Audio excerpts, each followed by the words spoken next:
Hey everybody, Reed Garcia here. Today,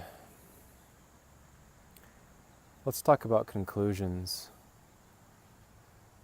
Now, conclusions are one thing that actually can limit our lives. Now, people say that you have to come to a conclusion to find an answer, to decide something in your life.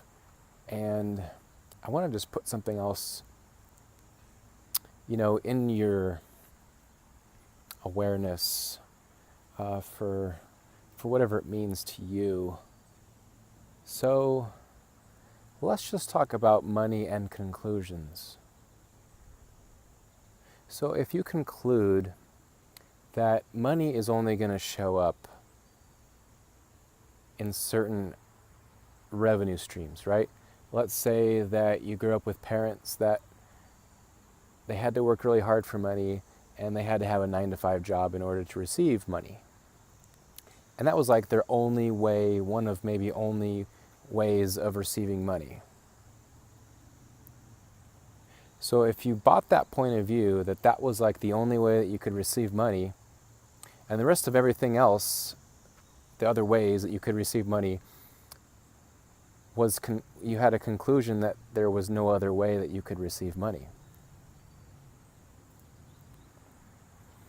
Or there's various other scenarios. Maybe it's just having a job that's the only way that you could receive money. Or that you have to work for somebody else and that's the only way to receive money. But you see how many conclusions are just in those ideas, that that's the only way to receive is through those resources, those avenues, is through a job or through working hard. How many other ways are you missing out on receiving money? Now, this is one of my favorite places to walk, to run, to hike, is this place right here that you see here.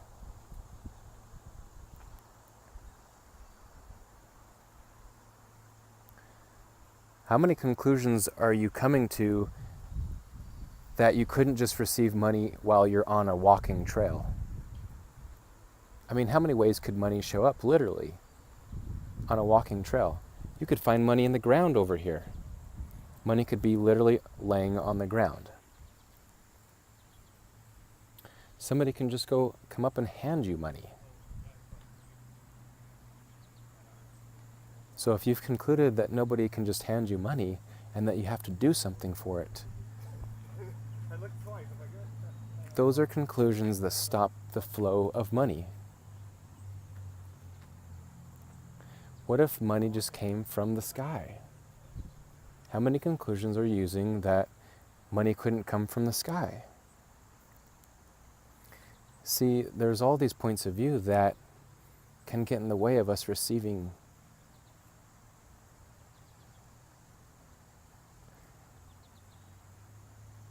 And money would just like to come, right? Yet, if we have all these points of view that money doesn't come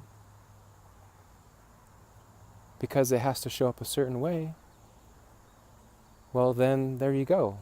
It can't show up the ways that you decided it has to come. So I would like to invite you to see money from a different point of view and just see conclusions from a different point of view. No matter where you are, what if money can come to you in that moment? Whether you're on a walking trail, you're at the grocery store, what if you found money laying by the cash register, or somebody just paid for your groceries, or you go to Starbucks and somebody pays for your coffee? I mean, how many ways could money show up? Even though it doesn't show up as cash, it shows up.